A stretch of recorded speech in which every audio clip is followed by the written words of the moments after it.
Drama serial case number 9 के आने वाली एपिसोड में आप देखेंगे कि सहर कामरान की बीवी को कॉल करती है और उसे अपनी बात डिस्कस करना चाहती है। कामरान भी उस वक्त अपनी बीवी और बच्ची के पास मौजूद होता है। उसकी बीवी पूछती है कि ये सहर मुझे क्यों कॉल कर रही है। तो कामरान बहुत हैरान और परेशान होता है। वो भी कोई जवाब भी नहीं दे पाता। उतनी देर में उसकी बीवी फ़ोन कॉल अटेंड कर लेती है और सहर उसे अपने साथ होने वाले तमाम वाक़या के बारे में बता देती है। किरण को जब इन सब वाक़यात का पता चलता है तो वो कामरान से सवाल करती है और उससे पूछती है और उसे एक ज़ोरदार थप्पड़ मारती है और कहती है, क्या तुमने इतना बड़ा जुर्म किया, तुमने एक लड़की का रेप कर दिया। तो वो कहता है, मैंने उसका रेप नहीं किया।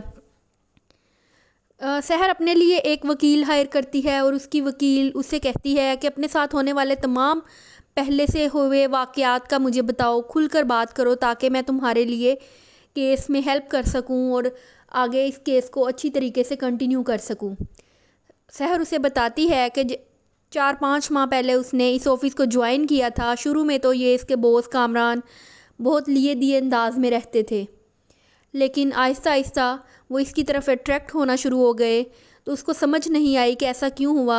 वो उसे डिनर पर ले जाने के लिए भी एक दिन बात कर रहे थे तो सहर ने कहा कि मैं बहुत बिज़ी हूँ, मैं आपके साथ कल नहीं जा सकती। फिर वो एक दिन उसके साथ किसी काम से जाती है तो वो गाड़ी में उसके साथ फ्लर्ट करने की भी कोशिश करता है। सहर को बुरा तो बहुत लगता है लेकिन वो नाराज़ हो जाती है तो कामरान उससे माफ़ी मांग लेता है और वो इस बात को इग्नोर कर देती है। कामरान की बीवी भी ये बात काफ़ी नोट करती है और वो कहती है कि 3-4 माह से इसका रवैया काफ़ी चेंज है मेरे साथ। तो सहर उससे कहती है, इतने अरसे में तो मैंने इस ऑफ़िस को ज्वाइन किया है, क्या मैं इस चीज़ की रीज़न हूँ। तो वो कोई जवाब नहीं देती। वो अपने घर में एक डिनर रखती है और वो सहर को भी इनवाइट करती है। वो कहती है कि तुम भी हमारी फैमिली का हिस्सा हो, इसलिए तुम प्लीज़ ज़रूर आना। लेकिन उसे मालूम नहीं होता कि उसकी अचानक तबीयत ख़राब हो जाएगी और उसे अपने पेरेंट्स के घर जाना पड़ेगा। दूसरी तरफ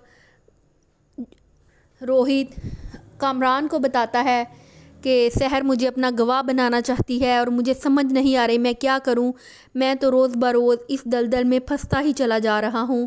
तुम ही मुझे बताओ कि मैं इस सिलसिले में क्या करूं। मैं उसकी किस तरह से मदद करूं, मैं तुम्हें डिफ़ेंड करूं या उसकी मदद करूं।